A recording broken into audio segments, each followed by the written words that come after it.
बहुत डिपेंड भी करता है कि आपकी डाइट क्या है। बहुत सारे लोग मतलब नहीं लेते हैं वैसी डाइट यार। आप वेजिटेरियन है कि नॉन मैं वेजिटेरियन? जी कहते हैं कि प्यार दोबारा नहीं हो सकता, first love is first love. तो उनके लिए मैं बता दूं, राज भाई का एग्जांपल है कि इनका पहला लव था में कोई मेडल जीता है, तो उनका क्या रिएक्शन होता उनको फिर मुझे बताना पड़ता है किक बॉक्सिंग। है? किक बॉक्सिंग, अच्छा। हाँ, किक बॉक्सिंग जानते हैं लोग, आइडिया लगा देते हैं कि लात भी है भूसा भी है। जी जी जी। तो उनको ये है कि अब इस बात करनी है। मम्मी को तो शक हो गया था कि मेडल किसके मैं नहीं खरीदती लेके आ रही थी। भाई आपकी लाइफ में ऐसी क्या स्टोरी है जिसकी वजह से आप मुआय थाई की तरफ मुड़े? स्टोरी, हाँ वैसे स्वागत है आप लोगों का हमारे चैनल फाइट एंड फीस्ट पर।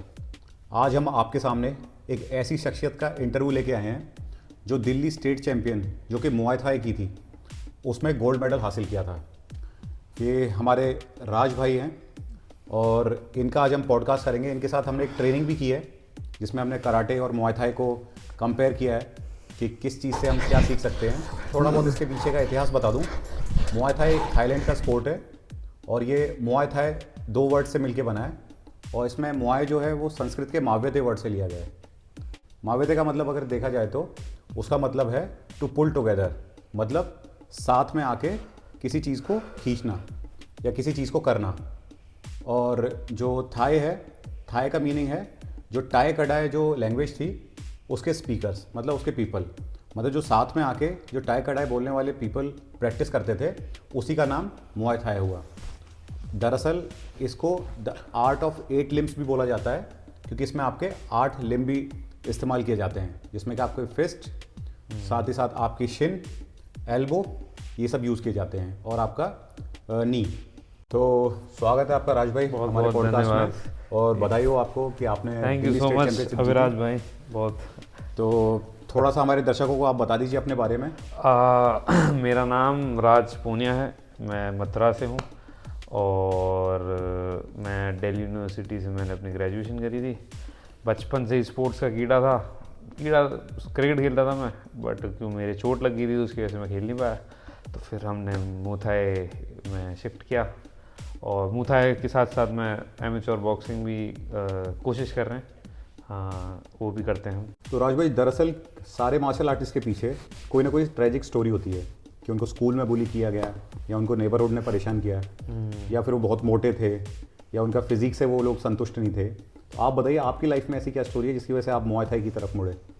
स्टोरी, हाँ वैसे ट्रेजिक तो नहीं बोलूँगा, बट मोटा तो मैं बहुत था। जब मैं 12th में था तो 5 फुट 10 इंच हाइट होगी, 9 इंच, तो 110 किलो वजन था मेरे में। हाँ, बहुत ज़्यादा मोटा था। बट स्टोरी ये थी कि मैं क्रिकेट खेलता था पहले, और क्रिकेट मुझे बहुत बचपन से, जैसे कहते हैं ना कि फर्स्ट लव होता है जो, तो क्रिकेट ही था। जी जी। तो क्रिकेट जैसे ही छूटा, मेरी स्लिप डिस्क हो गई थी। फास्ट बॉलिंग, मैं ऑलराउंडर था, फास्ट बॉलिंग भी करता था। जी जी। तो करते करते स्लिप डिस्क हो गई। तो फिर लाइफ में फिर दिल्ली आ गए। दिल्ली में क्रिकेट खेल लेते, पता नहीं था क्या करना है। तो एक दिन मेरा भाई जाता था, मेरा भाई एमएमए करने जाता था। क्रॉस ट्रेनिंग जगह है जहाँ से अंशुल जुबली, आपने सुना है? जी जी, अंशुल जुबली यूएफसी में जो सेलेक्ट हाँ, हुआ है। वो वहाँ पे उस जगह जाते थे। जी जी। फिर उसने मुझे इन आर्ट के बारे में बताया, एमएमए के बारे में। मैं बड़ा फैसिनेट होता था। अच्छा, तो मतलब वो दिल्ली में थे, आप उन्हीं के पास थे? हाँ, मैं उन्हीं के पास था, एक साथ ही रहते थे हम। जी जी। तो वो पैडिंग होते ना, पैडिंग करने को कहता था, आती है थी नहीं हम पे, पर जी थोड़ा जी। बहुत कराते थे। तो जब करता था मुझे बड़ा फैसिनेशन आती थी, लोग देखते थे यार ये तो बड़ा अच्छा कर रहा है। हालांकि उतना अच्छा भी नहीं करता था मतलब ठीक करता था वो अपने हिसाब से। अब खैर आप चैंपियन बन चुके हैं तो नहीं नहीं, मैं तो दरअसल ऐसे आपको अच्छा लगेगा भी नहीं। टांग खींचने की आदत है छोटा हूँ मैं। तो तो फिर मैंने उसको देखा, तो मैं गया। फिर मैंने की मेरे कीड़ा हुआ, तो मैं और मेरा एक दोस्त था योगिंदर, वो दोनों गए थे। जब हम साथ ही रहते थे यहाँ पे, तो दोनों गए। तो हम ज़्यादा दिन जा नहीं पाए, 10-12 दिन। हमने यहाँ पे एक सीरी फोर्ट, हालांकि मैंने बॉक्सिंग की ट्राई करी थी। तो दिल्ली में ये था कि पहले मेरा मन बॉक्सिंग में ही था। मुँह था तो इस वजह से था कि मुझे बॉक्सिंग अलाउड नहीं कर रहे थे, क्योंकि मेरी 22 साल उम्र हो गई थी। जी जी। तो वो कह रहे थे कि यार बेसिक नहीं सिखाएंगे हम, अच्छा अच्छा। पहले सीख के आओ, जी जी। फिर हो सकता है। तो फिर मैंने कि यार योगिंदर क्या करें। तो फिर हमने कि एक काम करते हैं, मूथा ज्वाइन करते हैं। बॉक्सिंग तो उसमें भी होती है। जी जी। तो हमने मूथा ज्वाइन किया। तो हम 10-15 दिन गए, फिर योगिंदर यहाँ से चला गया। तो मैं, वो रेगुलरिटी बनी नहीं, इतना डिसिप्लिन भी नहीं था उस टाइम पे, थोड़ा सा आउट ऑफ ट्रैक हो गया था मैं। बट उसके बाद वो कहते हैं ना, जब रियलाइज़ होता है कि यार करें, कुछ करें, तो आई थिंक 13 दिसंबर की बात थी 2023 शायद, हाँ 2022 या 23, हाँ कुछ ऐसी थी। उस टाइम फिर मैंने बोला कि चलते हैं। तो जब मुँह थाई का फैसला ऐसे लिया गया था कि जब परेशान हो गए थे कि यार कुछ करना है, अच्छा। सिर्फ ये लाइफ नहीं चाहिए। जो लोग सोचते हैं कि प्यार दोबारा नहीं हो सकता, first love is first love, तो उनके लिए मैं बता दूं राज भाई का एग्जांपल है कि इनका पहला लव क्रिकेट था और उसके बाद इन्होंने मुआय थाई को चुना और उससे प्यार किया, और देखो उसमें आज दिल्ली के स्टेट चैंपियन बन गए। तो इसलिए निराश मत होना अगर आपको पहली वाली धोखा दे जाए तो। पर देखो पहली वाली तो पहली वाली होती है वो नहीं बुलाई जाती थी। प्रैक्टिस गेम की बात कर रहा हूँ। देखो समझो, गेम से आउट ऑफ फोकस मत होना। मेन चीज़ ये मैसेज देना चाह रहे हैं। तो आपके पेरेंट्स का क्या रिएक्शन था? क्योंकि जनरली हम देखते हैं जो मार्शल आर्ट ज्वाइन करते हैं तो इंडियन पेरेंट्स समझते हैं कि बड़े राउडी किस्म के, थोड़े लड़ाकू किस्म के लोग इसको करते हैं, थोड़ा गुंडे किस्म का कह लो आप। तो उनका क्या रिएक्शन था इसके पीछे आपने ज्वाइन किया तब? रिएक्शन मैंने इसकी भी एक कहानी है।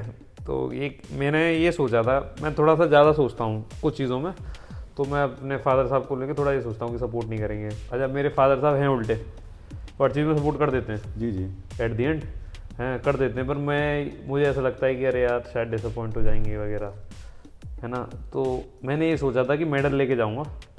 एक्चुअल में अपने सीधे पापा जो सपोर्ट कर रहे थे उनको उल्टे बोल रहे राज भाई। जनरली वो इसलिए क्योंकि इंडियन पेरेंट्स हर चीज़ में टांग अड़ाते हैं, लेकिन इनके पापा ने इनको सपोर्ट किया। वो हमेशा हर टाइम हर चीज़ में करते हैं जी। I am blessed to have a good father like him. तो उन्होंने, मैंने कहा था सीधे अपने भाई से बोली थी, मैंने भाई बोलता था कि बता दे घर पे, तो मैंने बोला था कि नहीं, मैंने 23 की दिल्ली स्टेट होगी और नॉर्थ इंडिया फेडरेशन कप होगा, मैंने वो जीत के आऊँगा और जब बताऊँगा। तो मैंने फिर ये दोनों जीत लिया था। मैंने कुछ जीत के आऊँगा तभी बताऊँगा, वरना नहीं बता रहा। जी अगर नहीं जीता तो छोड़ दूंगा। मतलब अचीवमेंट से मन बोलोगे अपने पिताजी का? अचीवमेंट उनके सामने बोल दूंगा कि देखो पापा मैं ऐसे ऐसे कर रहा हूँ, ऐसे टाइम पास नहीं कर रहा। जी वो कर रहा हूँ तो कंसिडर कर लेना। तो जीत के आया, अब बड़ा खुश था। अगले हफ्ते घर जाना था, 2 मेडल थे हाथ में, गोल्ड, दोनों सर्टिफिकेट थे, दोनों पापा के सामने गया। पापा कुछ बात करनी है, मम्मी को तो शक हो गया था कि मेडल किसके, मैं नहीं खरीद के लेके आया मैं ऐसी। अब मैं गया वहाँ तो मैंने पापा के सामने रख दी। तो पापा मुझसे बोल रहे कि किसके खरीदा। तो किसके खरीदा, फिर मैंने कि नहीं, मैंने ऐसे फिर वीडियो दिखाई तो अंदर ही अंदर खुश हो गए।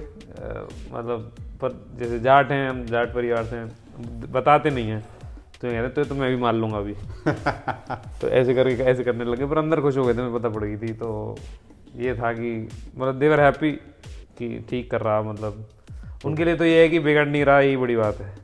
एक्चुअली मैं आपको बता दूं, मैं सारे इंडियन पेरेंट्स को ये मैसेज देना चाहूँगा राज भाई के थ्रू कि उनके पापा से कुछ सीखें और उनको सपोर्ट करें किसी भी स्पोर्ट्स को सीखने में।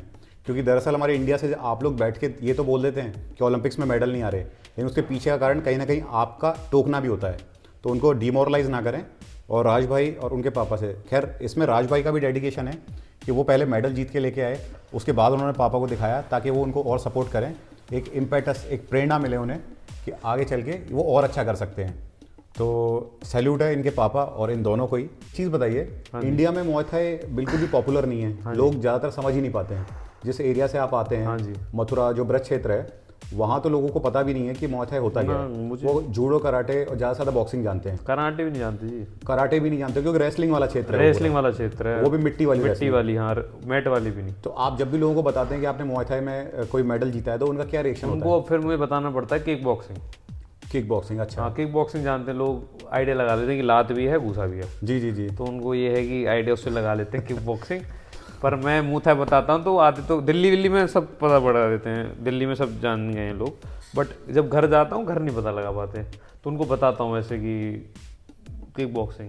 दरअसल दिल्ली तो कॉस्मोपॉलिटन सिटी हो चुका है, यहाँ सब जगह के लोग रह रहे हैं और कल्चर थोड़ा एडवांस हो चुका है, तो लोगों को पता है कि मुआय थाई किक बॉक्सिंग क्या होती है। लेकिन हाँ, इंडिया में लात घूसे पड़ते हैं, ये सारी लैंग्वेज सारे लोग जानते हैं, जहाँ कश्मीर से कन्याकुमारी तक देख सकते हो।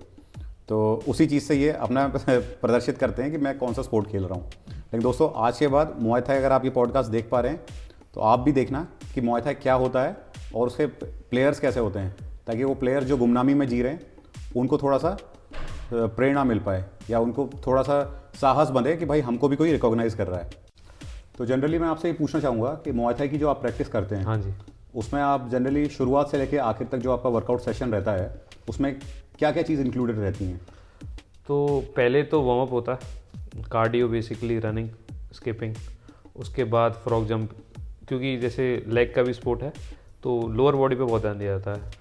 फ्रॉग जंप, क्रोकोडाइल वॉक, ये सारी चीज़ें होती है लेग की।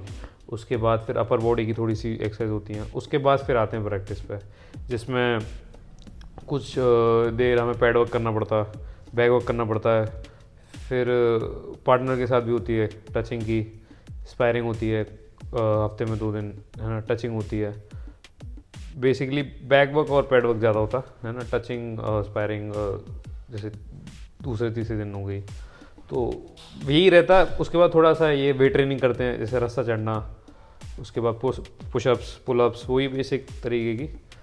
मतलब थोड़ा फटीक होता है बिकॉज लोअर बॉडी जब आप किक मारते हो तो ज़्यादा एनर्जी आपकी खर्च होती है। लोग ये जानना चाहते हैं कि मुआय थाई जो फाइटर होता है हाँ, वो जनरली कितने पुशअप्स और कितने पुलअप्स मार लेता है? अच्छा कितने, उसका तो जी अंत नहीं है, पर कोशिश करते हैं। मतलब जब अगर आपकी अच्छी कंडीशनिंग है, आप अच्छे लेवल, अच्छी कंडीशनिंग है, अच्छी आपकी परफॉर्मेंस आ रही है, अच्छा आप खा रहे हो, तो उसका कार्डियो और उसका वो अच्छा होता है। मतलब 50-60-70 पुशअप्स एक बार में, 2-3 बार रस्सा एक बार में, मतलब चढ़ लेगा आदमी, और पुलअप्स मार लेगा 15-20 आराम से।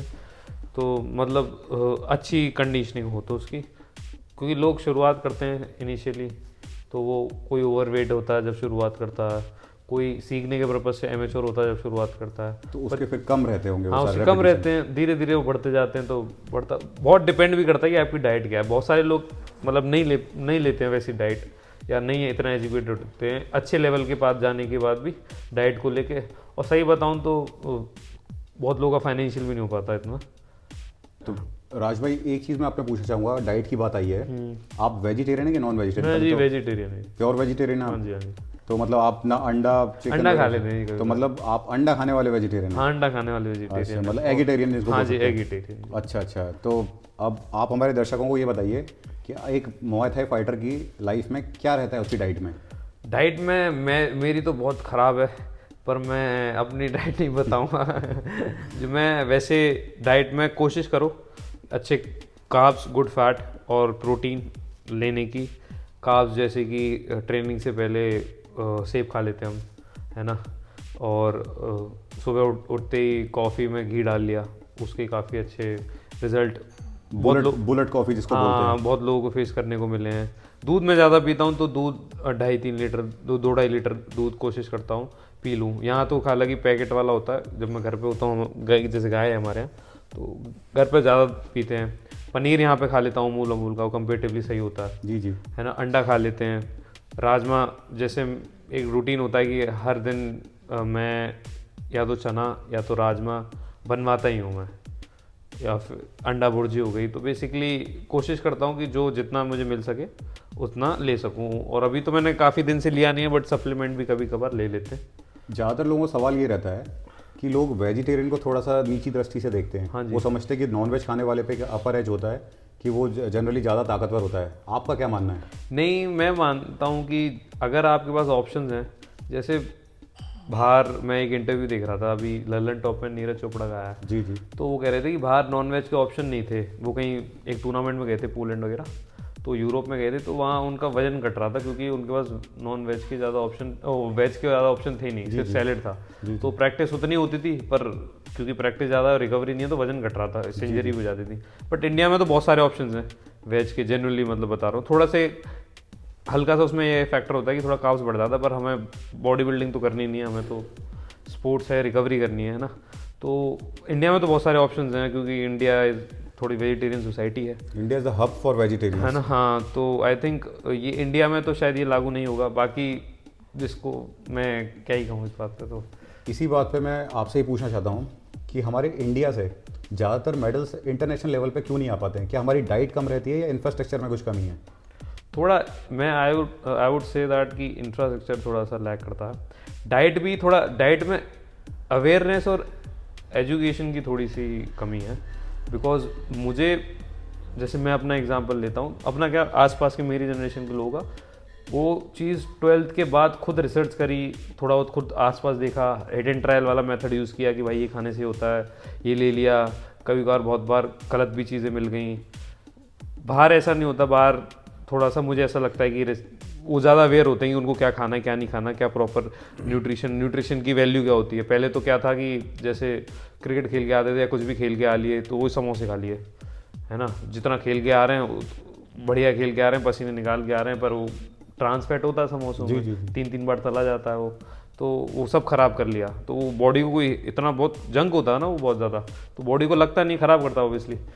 बट और इंफ्रास्ट्रक्चर की भी बहुत ज़्यादा कमी है। जैसे मैं मथुरा से हूँ, तो वहाँ पे एक ही सरकारी स्टेडियम है गणेशरा, पूरे मथुरा डिस्ट्रिक्ट का, उसमें भी सरकारी कोच अब जाके आए हैं, जब से उसमें मतलब उसको काफ़ी साल हो गए, 10-11 साल हो गए, उसमें बॉक्सिंग का सरकारी कोच अब जाके आए हैं शायद, उससे पहले था ही नहीं कोई कोच।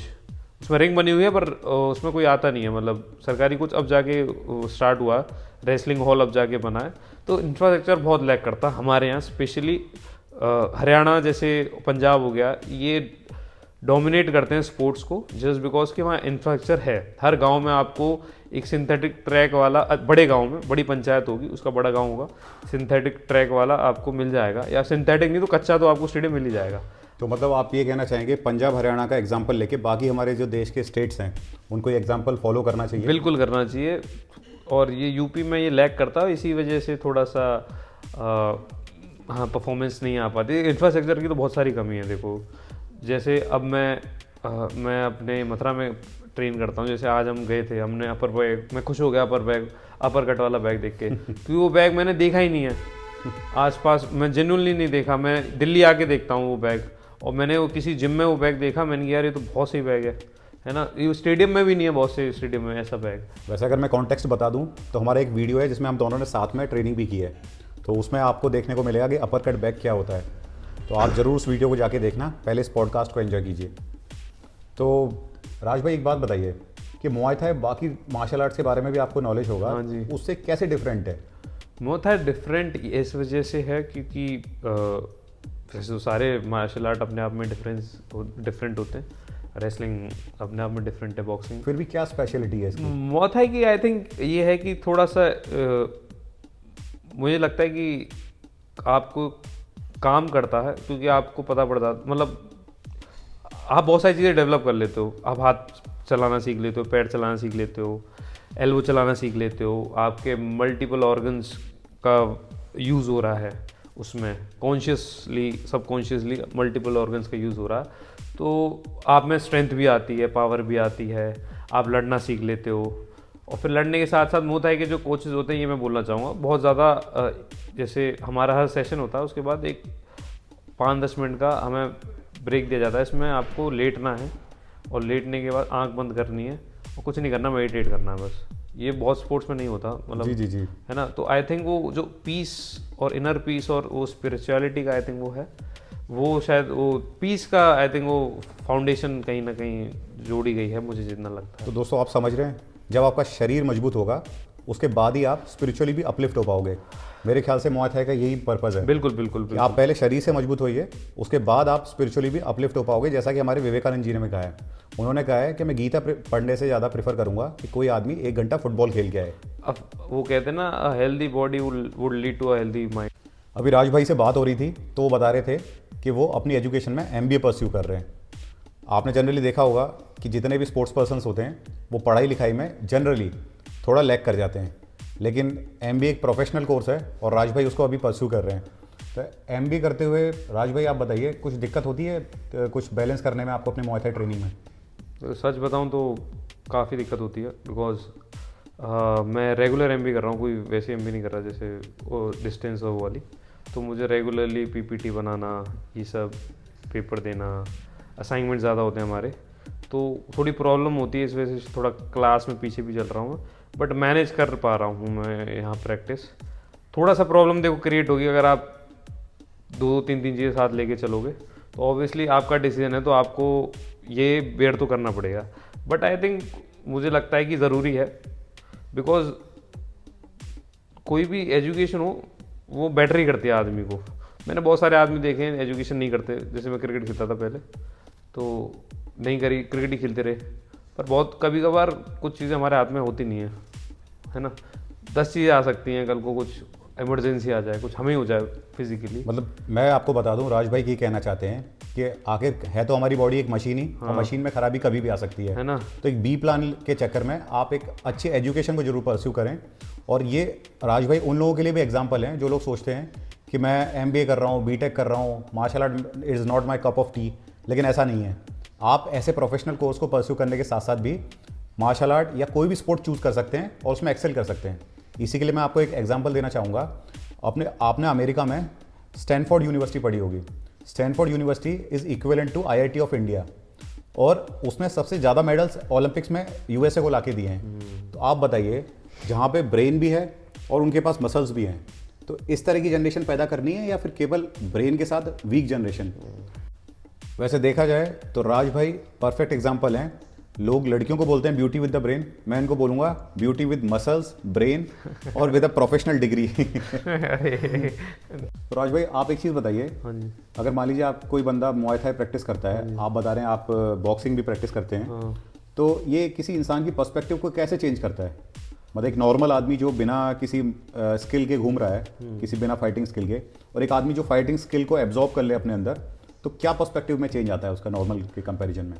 पर्सपेक्टिव में 2 चेंजेस आ सकते हैं। मतलब या तो फिर जैसे कोई बहुत ही ज़्यादा इनसिक्योर आदमी है, वो ट्रेन करे, compete करे, पावरफुल हो जाए, हो सकता है कि वो ज़्यादा उड़दम, मतलब ज़्यादा वैसी चीज़ें लड़ाई वड़ाई में लगने लग जाए ज़्यादा, है ना। पर वो कम होता है ना। धीरे धीरे over the period of time आदमी समझ जाते हैं। मैंने जितने भी आसपास के लोग देखे हैं, जैसे हमारे यहाँ होता है काफ़ी, जैसे जो ज़्यादा ऊधमी होता है, ऊधमी का मेरा कहने का होता है जो ज़्यादा एग्रेसिव होता है, उसको रेसलिंग में डाल दिया जाता है या किसी स्पोर्ट्स में डाल दिया जाता है, ताकि उसकी एनर्जी को चैनलाइज किया जा सके। और वो फिर बहुत शांत हो जाता है, बिकॉज वहाँ इतनी मेहनत है। उसके बाद उसको भाई कोई बोल रहा है बोल ले, हंस के निकल जाता है कि अरे इससे क्या लड़ूँ यार, है ना, इसका ही घाटा है लड़ने में। तो दोस्तों राज भाई जो कहना चाह रहे हैं उस पॉइंट को मैं आपको बताता हूँ। इनका कहना है कि अगर मार्शल आर्ट कोई बंदा सीखता है तो वो कितना भी ऊधमी या शैतान हो, वो एक डिसिप्लिन में आ जाता है, उसके अंदर मेंटल पीस आ जाती है। हाँ जी। जो लोग ये सोचते हैं कि मार्शल आर्ट करके या स्पोर्ट्स में अच्छा करके आदमी उजड़ हो जाता है, ऐसा बिल्कुल भी नहीं है, बल्कि और आपको डिसिप्लिन ही बनाएगा। राज भाई मैं आपसे पूछना चाहता हूँ कि आप जब भी रिंग में होते हैं, हाँ जी, और आपको दिखता है कि आपका जो अपोनेंट है वो आपसे थोड़ा हैवी है, हाँ, आपको पता है कि वो स्किल्स में भी थोड़ा आपके बराबर है या थोड़ा सा हैवी मान लीजिए, और आप फिजिक में भी आपसे थोड़ा हैवी है, तो वैसे तो मैंने आपकी वीडियो देखी, आपने अपने हैवी अपोनेंट को हरा के ही आप दिल्ली स्टेट चैंपियन बने थे, और जो शायद मेरे ख्याल से हरियाणा के थे या कहाँ के थे, वो 6'3" हाइट थी शायद उनकी। हाँ, वो वैसे कद में लंबे थे, पर वैसे स्किल में नहीं थे। अच्छा, स्किल में नहीं थे उतने। तो लेकिन फिर भी अगर मान लीजिए अपोनेंट आपका कोई आता है जो स्किल और कद और डील डॉल में आपसे थोड़ा सा बड़ा हो, तो आपके दिमाग में क्या चल रहा होता है? आप दिमाग में फिर ये चल रहा होता है कि फालतू चीज़ें ट्राई नहीं करनी, बेसिक स्पेसिफिक रहना है और गेम को चलाना है। मैं कोशिश करता हूँ दूर दूर से ही। जी जी। जैसे जब कोई ज़्यादा, जिसको ज़्यादा एक्सपीरियंस नहीं होता है ना, उसके साथ तो आप चीज़ें ट्राई कर सकते हो, घुस के खेल लो, है ना, अटैकिंग खेल लो, पर जिसका एक्सपीरियंस है सारी चीज़ें, उसके साथ फिर आपको उसके गेम के हिसाब से चेंज करना पड़ता है। अच्छा अच्छा। हाँ, मतलब आपको पूरे दिमाग से हाँ स्ट्रेटेजी बिल्कुल, बनानी दिमाग से स्ट्रेटेजी बनानी पड़ती है कि कहाँ से बचना है ना। अगर ज़्यादा अटैकिंग खेला है तो दूर दूर होकर डिफेंस से, ज़्यादा लंबा है तो पेट पे मार के फिर भाग जाना है। राज भाई मैं आपसे पूछना चाहूँगा, आप मुआय थाई फाइटर हैं, और मुआय थाई फाइटर होना इंडिया में ज़्यादा कॉमन बात नहीं है, ये बहुत ही रेयरली मिलता है। तो आपके कॉलेज में भी आपके दोस्त होंगे, कॉलीग्स होंगे, और खासकर लड़कियाँ होंगी, तो जब उनको पता चलता है कि आप मुआय थाई सीखते हैं और उसमें मेडल्स लेके आ रहे हैं, तो क्या रिएक्शन रहता है? मतलब लड़कियों का अट्रैक्शन आपकी तरफ आता है या नहीं? लड़कियों से भी बात नहीं करते हम। अब हो सकता है राज भाई खुल के बताना नहीं चाह रहे हो। नहीं नहीं जी, इन सब से तो थोड़ा दूर हैं। तो मतलब मैं ये समझ सकता हूँ कि एक स्पोर्ट्स पर्सन को लड़कियों से और बाकी सारे शौक़ों से थोड़ा दूरी बना के रखनी चाहिए अगर उनको फोकस करना है अपने गोल पे तो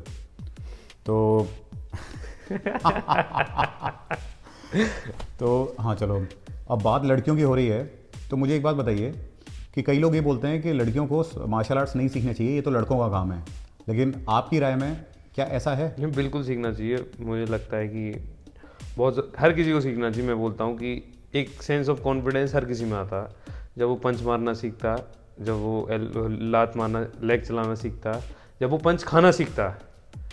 मेन चला तो कोई भी लेता है, खा नहीं लेता। जब सर में दर्द होता ना, आपके घर जाके स्पायरिंग करते हो आप भारी, आपके सर में दर्द होता है जब आप जी, कोई भी जी, कॉन्टैक्ट स्पोर्ट्स खेलते हो, बॉक्सिंग जैसा हो गया, बूथा जैसा हो गया, जिसमें आपके फेस पे पंचेस लगते हैं, आपके सर में दर्द होगा, आपकी नाक से 2-3 ब्लड होगा। आता होगा। नाक से ब्लड आता होगा, मेरी नाक टेढ़ी हो रखी है जी जी, इसी की, है ना। ये वॉरियर्स के निशान है वैसे अगर देखा जाए तो, कि इनकी प्रैक्टिस की वजह से इनकी नाक नाक टेढ़ी टेढ़ी हो रखी है, है। उंगली यहाँ की टेढ़ी हो रखी है हैं। तो पर उस वो बेयर करना और उसके बाद भी जाना, वो कॉन्फिडेंस देता है कि आपको कि मैंने ठीक है, मैं आई हैव सीन वर्स, मैंने इतना देख रखा है, मैं हैंडल कर लूँगा चीज़ों को या कर लूँगी।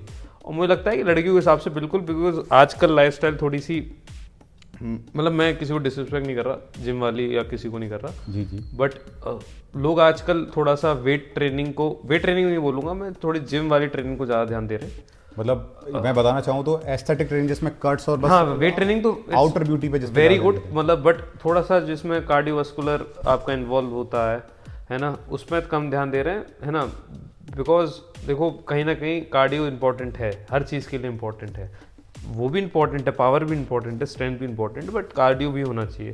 तो आप में एक जब लड़कियों को एक कॉन्फिडेंस आएगा कि ठीक है, बेयर मिनिमम कुछ भी हो जाए तो शायद इतना तो होगा कि मैं मिनिमम डिफेंड कर सकूँगी। तो प्रेडेटर हर जगह होते हैं जी जी, समाज में, ऐसा कोई समाज नहीं जहाँ नहीं होता हो, चाहे कितना भी सभ्य समाज क्यों ना हो। दिमाग किसी का आप पढ़ नहीं सकते हो, जी जी, किसी का नहीं पढ़ सकते हो आप दिमाग, कुछ भी हो सकता है। एक कॉन्फिडेंस आएगा, बायोलॉजिकली भी काफ़ी बेटर है जब आप पसीने निकलते हैं, कार्डियो करते हो, तो फर्टिलिटी इंप्रूव होती है, बाकी काफ़ी चीज़ें हैं। जी, तो जी। लड़कियों के लिए इट्स वेरी गुड, मतलब मैं तो बोलूँगा बिल्कुल करना चाहिए और ज़्यादा करना चाहिए, बिकॉज काफ़ी पोटेंशियल है, और भी लोग आएंगे तो अच्छा होगा। तो आप अभी अपनी एज आपकी 22 साल है, हाँ जी। तो मतलब आप चाहेंगे अपना पार्टनर कि वो भी मार्शल आर्टिस्ट हो? नहीं नहीं जी, मैं कुछ नहीं चाहूँ, घर वाले जो लाएंगे वो देखेंगे जी। अच्छा, लेकिन फिर भी अगर आपको कोई एट्रीब्यूट हो तो उसमें ये टिक होना चाहिए कि नहीं कि वो एटलीस्ट मार्शल आर्ट सीखे या सीख नहीं चुकी नहीं, हो? ठीक हो बस, और क्या है, पारिवारिक हो बस ऐसा कोई कंपल्सन नहीं है। राज भाई जो कहना चाह रहे हैं वो ये कह रहे हैं कि आजकल यूथ ने, चाहे लड़का हो या लड़की, जिम्स को ब्यूटी पार्लर की तरह बना रखा है, जिसमें वो बस मेकओवर करने जा रहे हैं कि अपने शरीर में बस लुक्स दिखाने हैं कि भाई कहाँ कट्स अच्छे हैं, कहाँ कर्व्स अच्छे हैं, उनको अपनी इंटरनल हेल्थ से कोई मतलब नहीं है। तो मेरे ख्याल से राज भाई से कुछ थोड़ी बहुत इंस्पिरेशन लेके वो लोग इस चीज़ पे भी ध्यान दें कि अपनी कार्डियोवैस्कुलर स्ट्रेंथ को बढ़ाएं, साथ ही साथ थोड़ा बहुत बेसिक सेंस भी अगर मार्शल आर्ट्स का आए हाँ, तो वो बहुत ज़रूरी है। सब स्टेट चैंपियन नहीं बन सकते, नेशनल चैंपियन नहीं बन सकते, लेकिन मेरे हिसाब से सबको बेसिक स्किल्स तो आनी चाहिए, मतलब एक तरह से मार्शल आर्ट्स की लिटरेसी इसको बोल सकते हैं हम। तो राज भाई मैं आपसे पूछना चाहूँगा कि अभी आपने स्टेट चैंपियनशिप जीती है, आगे आपके क्या गोल्स हैं? और आजकल MMA UFC का बहुत ज़्यादा कल्चर जा रहा है, तो क्या आपका गोल वहाँ तक पहुँचने का है या फिर MBA से ही आपका कुछ जॉब परस्यू करने का है? हाँ, ये अच्छा सवाल है आपका। वैसे तो मैं बताना चाहूँगा कि बहुत छोटी अकम्पलिशमेंट है मेरी, बहुत बड़ी नहीं है और बहुत छोटी है, शायद मैं इस लायक भी नहीं हूँ कि पॉडकास्ट दूँ अभी। वो तो भाई साहब का थोड़ा सा अच्छा नोबिलिटी बोल लो, है ना, कि भाई साहब की गुडविल बोल लो कि हम इधर आ गए, है ना। बट मैं जेन्युइनली बता रहा हूँ कि मैं इतना अपने आप को अभी नहीं समझता हूँ, बिल्कुल नहीं समझता हूँ, हम्बल नहीं हो रहा हूँ, मैं अपने आप से वाकिफ़ हूँ। तो इस वजह से मैं ये चीज़ बोल रहा हूँ कि मैं नहीं हूँ, बहुत ही छोटी बेयर मिनिमम अचीवमेंट है, बट है थोड़ा सा बूझ दे रही है। बट अभी मेरा जो टारगेट है, जो सोच रखा है मैंने, तो एट द एंड शायद मैं MMA में ही टर्न करूँगा, है ना।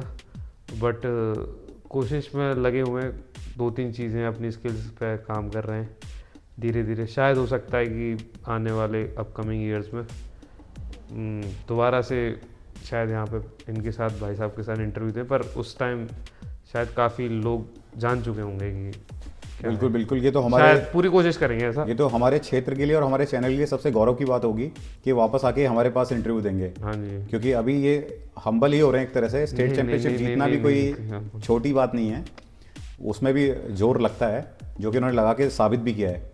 अब आगे हम इनको यही चाहेंगे कि ये नेशनल चैंपियनशिप जीतें और साथ ही साथ UFC में जाएं और इंडिया को रिप्रेजेंट करें, जैसे कि हमारे अंशुल जुबली जी कर रहे बिल्कुल हैं। जी, बिल्कुल। तो वैसे आपका अंशुल जुबली के बारे में क्या ख्याल है? मतलब नहीं, he is a very good fighter, और उन्होंने जो एक रेवोल्यूशन लाए हैं इस गेम को लेके, मैं बहुत बच्चे देखे हैं मैंने, जुबली से पहले, अंशुल जुबली जो हैं सॉरी, उनसे पहले लोग नहीं जानते थे। जैसे ही उनका रोड टू UFC क्लियर हुआ, UFC फर्स्ट फाइट हार गए, कोई बात नहीं, बहुत बड़े स्टेज पे पहली बार लड़े थे इतने, बट इतना रैपिडली लोग जुड़ रहे हैं स्पोर्ट्स से, तो वो स्पोर्ट्स के लिए अच्छा है, इंडिया के लिए अच्छा है। जितना कंपटीशन बढ़ेगा उतनी रिफाइंड होंगे लोग, उतना ही अच्छा टैलेंट निकलेगा।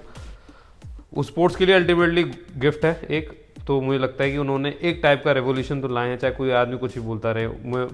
मैं उनके वो भी देख रहा था कि लोग कमेंट करते थे ना कि बहुत ज़्यादा बोल रहा था, हार गया है ना, कि मुझे किसी से भी लड़ा दो। वो आदमी का एक कॉन्फिडेंस होता है, आदमी अपने आप को बैक करता है। इंडिया में कुछ कीबोर्ड कमांडोज और लूजर्स होते हैं जो इस तरह के कमेंट्स करते रहते हैं, वो एफर्ट नहीं देखते किसी इंसान आदमी के। बैक तो करेगा ही ना अपने आप को। जब तक हम अपने आप से नहीं बोलेंगे हैं कि मैं भाई कर सकता हूँ, मैं हरा दूंगा, जब तक आप कैसे हरा दोगे सामने वाले बिल्कुल, पॉजिटिव माइंडसेट बहुत जरूरी है। एट द एंड आप अपने दिमाग में तो सोच के रखो कि भाई हरा दोगे। कल को आपके कहीं इमरजेंसी हो जाए, फेस हो जाए, आपके सामने अपोनेंट आ जाए, कोई साथ मतलब कोई आपसे तगड़ा आ जाए, तो आप ये थोड़ी कि मैं हार जाऊंगा, मैं डर जाऊंगा, ऐसा थोड़ी होगा। नहीं, आपके आप लड़ने का तो बहुत विल जरूरी है। रखोगे ना आप। जी जी। हाँ, तो बस वही वो विल रख रहा है, वो बोल रहा है अपने आप से। आदमी उसमें कमेंट कर रहा है कि देखो हार गया। मुझे लगता है कि ये थोड़े गलत है, आदमी डिमोटिवेट होता। मतलब कई बार दूसरे के पॉजिटिव एटीट्यूड को आदमी एरोगेंस समझ लेता है। बिल्कुल, वो बिल्कुल एरोगेंट आदमी नहीं है। उसके साथ मेरे भाई ने ट्रेनिंग कर रखी है। अच्छा, और मैंने भी जो खेले हैं मतलब हमारे साथ सर, तो मैंने सुन रखा है कि बहुत हम्बल आदमी है वो। जी जी जी। इतना मैं जानता नहीं, देखो मैं कहीं मिला नहीं, बट काफ़ी बताते हैं। और वो स्पोर्ट्स किसी के लिए कुछ अच्छा करे ना करे, स्पोर्ट्स के लिए तो अच्छा कर रहे हैं, दैट इज़ फॉर श्योर। तो मैं तो यही कहूँगा कि जिस तरह से हम अंशुल जुबली जी का नाम ले रहे हैं, उस तरह से हमारी जुबान पे राज पूनिया जी का भी नाम हो, और हम बेस्ट ऑफ लक बोलेंगे बिल्कुल उन्हें जी, बिल्कुल। आगे इनके वैसे फ्यूचर तो एंडेवर्स के लिए। बहुत बहुत मैं थैंक यू बोलना चाहूँगा अविराज भाई का, जिन्होंने बुलाया। हालांकि मैं इस लायक नहीं हूँ जो आ सकूँ, ये हम्बल नहीं हो रहा हूँ, मैं फिर बोल रहा हूँ कि मुझे पता है, बट फिर भी अब मैं यहाँ आ गया हूँ तो आई मेक श्योर करूँगा कि आगे एक और बार आऊँ, और इस बार काफ़ी अच्छे तरीके से। ठीक है, तो दोस्तों अपने पॉडकास्ट को हम यहीं एंड करते हैं। अगर आपको कुछ सीखने को मिला हो तो ज़रूर कमेंट डाउन करना, और आपको ये पॉडकास्ट कैसा लगा, और आगे भी इसी तरह के चैंपियंस के साथ अगर आप रूबरू होना चाहते हैं तो आप हमें बताइए, हम उसी तरह की वीडियोस लेके आएंगे। और तब तक के लिए हम विदा लेना चाहूँगा। तो ठीक है राज भाई, बिल्कुल, thank you so much Aviraj okay. भाई।